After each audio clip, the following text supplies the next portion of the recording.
मंगलसूत्र प्रकरण 24। आत्म जागृति ही धर्म है।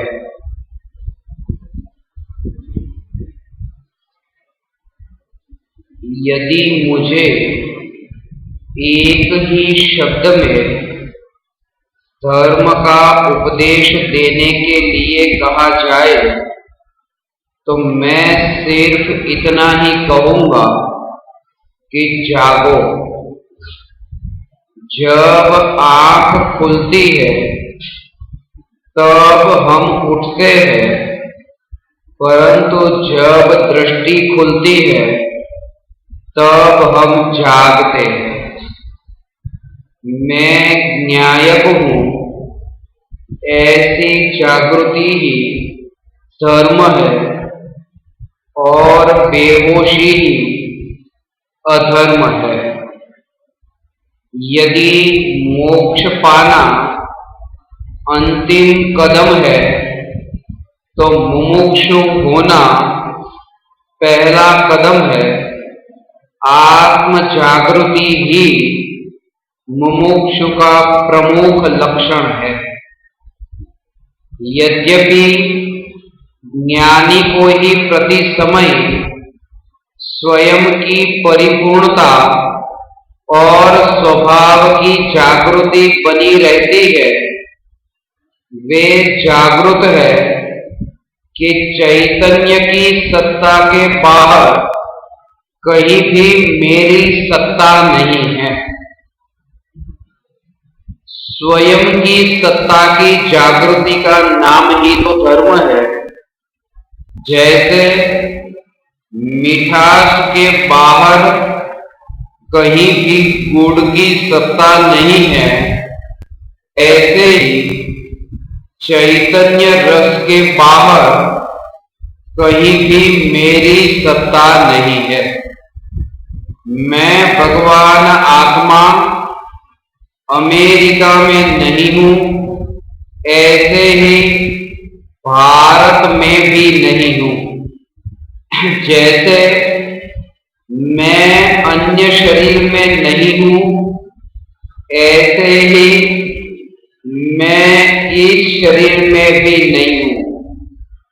आत्मा में उत्पन्न होने वाले राग में भी मैं नहीं हूं और द्वेष में भी मैं नहीं हूं। चैतन्य की सत्ता के बाहर कहीं पर भी मैं नहीं हूं।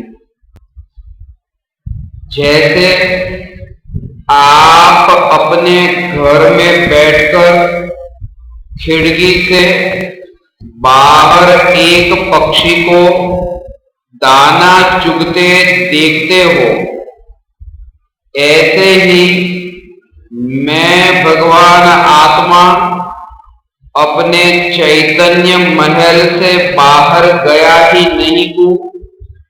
अपने शरीर की खाने की क्रिया को अत्यंत दूर से किसी पक्षी की क्रिया की तरह पराई जानना।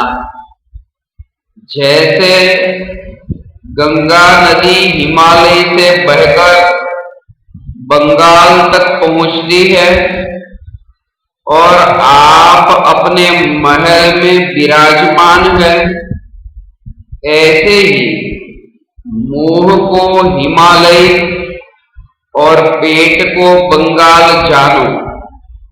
जब पानी पीते समय मुंह से पेट की ओर पानी बहे, तब यह जागृति रहे कि हिमालय से गंगा बही और बंगाल की खाई में जा मिली, परंतु मैं तो अपने चैतन्य महल में सदैव निवास करता हूं।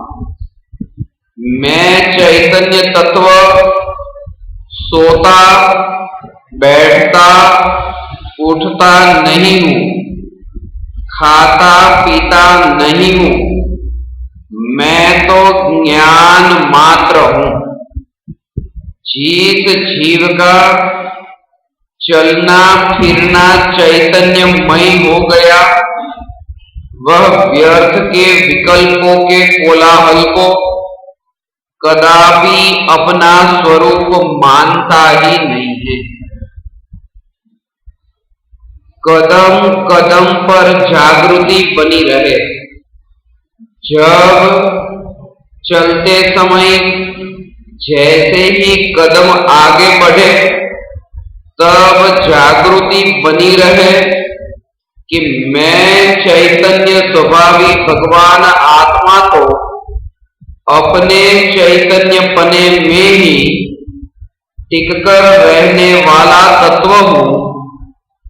मैंने एक समय के लिए भी अपने चैतन्य पने को छोड़कर रागादि भावों में आगे कदम नहीं बढ़ाया है।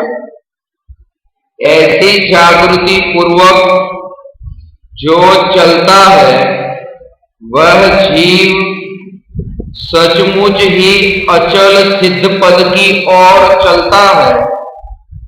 जब यह विकल्प उत्पन्न हो कि मैं आज का प्रवचन पूरी तरह से ग्रहण कर लूं, तब यह जागृति रहे कि प्रवचन अर्थात वाणी और ग्रहण कर लो अर्थात विकल्प। अरे, मैं भगवान आत्मा वाणी ग्रहण करने के विकल्प को भी ग्रहण नहीं कर सकता, तो वाणी को कैसे ग्रहण कर सकता हूं? ऐसी जागृति ही प्रयोग है। प्रयोग ही आध्यात्मिक साधक की साधना है। वर्तमान में हम बेहोशी में ही आदती जीवन जी रहे हैं।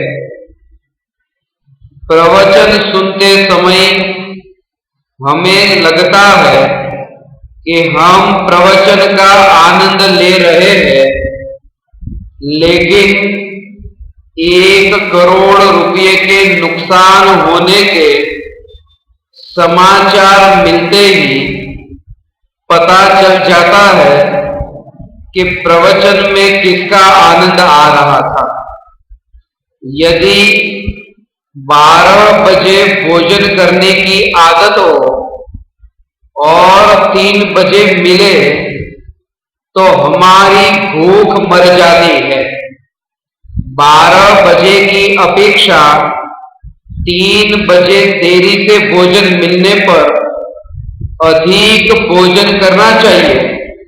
सत्य तो यह है कि उसे 12 बजे भोजन करने की आदत के अनुरूप भोजन नहीं मिला, इसलिए भूख मर गई। कुल परंपरा या रूढ़ि की क्रिया एवं यांत्रिक क्रिया भी बेहोशी है। हम दिन में अनेक लोगों से अनेकानेक बार जय जिनेंद्र बोलते हैं। विचार करो, यदि दिन में 100 बार जय जिनेंद्र बोलते समय वितरागी एवं सर्वज्ञ जिनेंद्र भगवान कितनी बार याद आते हैं? बस इस बेहोशी का नाम ही अधर्म है। हमारी जय जिनेंद्र बोलने की क्रिया भी यांत्रिक हो गई है। एक व्यापारी दूसरे व्यापारी को फोन करके कहता है, हेलो जय जिनेंद्र, मेरे पैसे का क्या हुआ? मैं कुछ नहीं जानता, मुझे आज ही पैसे चाहिए। यदि मुझे आज पैसे नहीं भेजे तो मुझसे बुरा कोई नहीं होगा। हाँ ठीक है, चलो जय जिनेंद्र। अरे भाई, तुझसे बुरा कोई नहीं होगा। जिसके जय जिनेंद्र बोलने में एक क्षण भी जागृति नहीं है। यह जागृति रहे कि जय जिनेंद्र बोलकर हम उस व्यक्ति को सम्मान नहीं देते जिसके सामने जय जिनेंद्र बोलते हैं, बल्कि वितरागी परमात्मा का आदर करते हैं कि हे जिनेंद्र भगवान, सांसारिक जनों के संयोग में भी हमें आपका विस्मरण नहीं होता। जिस प्रकार वसीयत किए बिना मरना हमें मरना नहीं लगता, ऐसे ही राग द्वेष के बिना जीना हमें जीना ही नहीं लगता। कषाय भाव किसी निमित्त के कारण उत्पन्न नहीं होते, बल्कि आत्मा में पूर्व संचित क्रोध के कारण जीव क्रोध के निमित्त की खोज में सदैव तत्पर रहता है।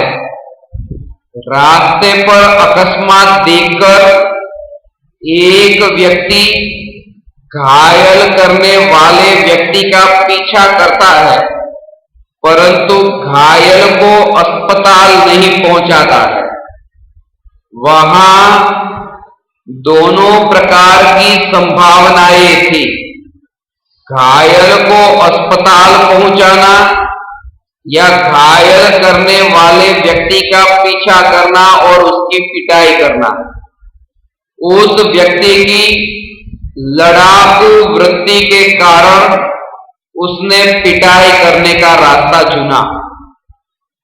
जैसे बच्चे रास्ते पर बम फोड़ रहे हो तो हम फूटने से पहले ही वहां से बचकर निकल जाते हैं। ऐसे ही जहां तर्क युक्ति से विवाद होने की संभावना नजर आए तो हाथ जोड़कर चुपचाप वहां से निकल जाना चाहिए। कोई अज्ञानी तर्क से तो कोई अज्ञानी तलवार से जीतना चाहते हैं। ज्ञानी कहते हैं, हे जगत जनों, हमें जीतना नहीं है, हमें तो बस पाना है, उस परम विशुद्धि को पाना है जिसके प्रकट होने पर पूर्ण सुख उदित होता है। जिन्हें पाना है वे व्यर्थ के विवाद में समय एवं शक्ति नहीं गवाते। याद रहे, तर्क से कदाचित अज्ञानी की जीत होती है, परंतु प्राप्ति नहीं। आत्म तत्व का विचार एवं जागृति ही आत्मानुभूति की प्राप्ति का पहला चरण है। अब तो देह में रक्त वहन भी हो तो चैतन्य के लिए, सांसें भी चले तो चैतन्य के लिए, पसीना भी छूटे तो चैतन्य के लिए, आंसू भी बहे तो चैतन्य के लिए, जागना भी चैतन्य के लिए, सोना भी चैतन्य के लिए, जीना भी चैतन्य के लिए, मरना भी चैतन्य के लिए। आज चैतन्य और अनंत काल तक चैतन्य चैतन्य चैतन्य। आत्मा प्रवचन के 1 घंटे तक ही नहीं होता है। प्रति समय जागृति बनी रहे कि मैं भगवान आत्मा अनादि अनंत नित्य हूं। यदि 24 घंटे में एक समय के लिए भी जागृति रही तो बस हो गया जीवन सफल, क्योंकि किसी भी जीव को एक समय से अधिक समय मिलता ही कहाँ है। एक समय की आत्म जागृति से प्रकट होने वाली निराकुलता के बल पर वह जीव प्रति समय जागृत रह सकता है कि मैं चैतन्य मात्र हूं। विषयों की वासना में अंध जीवों को आत्म जागृति रुचिकर नहीं लगती। आत्म जागृति के विचार मात्र से ही उन्हें इंद्रिय विषयों का मजा छूटने लगता है। अज्ञानी को वह मजा छोड़ना नहीं है, इसलिए उसे जागृत होना नहीं है। बेहोशी में इंद्रिय सुख का मजा आ सकता है, जागृति में नहीं। यही कारण है कि पश्चिम के देशों में, अब तो पूर्वी देशों में भी लोग भोगों को भोगने से पहले शराब पीते हैं, जिससे बेहोश हो जाए तो इंद्रिय भोग का मजा अधिक से अधिक ले सके। हे चैतन्य परमात्मा, आत्म जागृति प्रकट होने पर ऐसा स्वाभाविक आनंद प्रकट होता है कि जीव वर्तमान के ही नहीं बल्कि अनादिकालीन दुख को भी भूल जाता है। यदि 50 करोड़ का बंगला भी 10 रुपये के दर्पण में प्रतिबिंबित हो तो दर्पण का मूल्य 11 रुपये नहीं हो जाता। उसी दर्पण में कीचड़ प्रतिबिंबित हो तो दर्पण का मूल्य 9 रुपये नहीं हो जाता। जागृति रहे कि कोई भी ज्ञेय ज्ञान में प्रतिबिंबित हो, ज्ञान का स्वरूप कभी बदलता नहीं है। मेरा स्वरूप कभी बदलता नहीं है। जब सुई शरीर में घुसी दिखाई देती है, तब भी सुई के परमाणु सुई में ही है और शरीर के परमाणु शरीर में ही है। इन दोनों पुद्गल द्रव्यों में स्पर्श नामक गुण होने पर भी समान जाति के ये दोनों पुद्गल द्रव्य जब एक दूसरे को छूते तक नहीं, तब स्पर्श गुण रहित आत्मा को सुई कैसे छू सकती है। देह छूटने से पहले मिथ्यात्व छूटे, आत्मानुभूति प्रकट होने से पहले मैं यहां से मर नहीं सकता। आत्मानुभूति होने के बाद मरने के लिए सारा जीवन है। ऐसे दृढ़ निश्चय पूर्वक प्रति समय आत्म जागृति बनी रहे। सच तो यह है, आत्म जागृति होने पर आत्मा अमरत्व को प्राप्त होता है।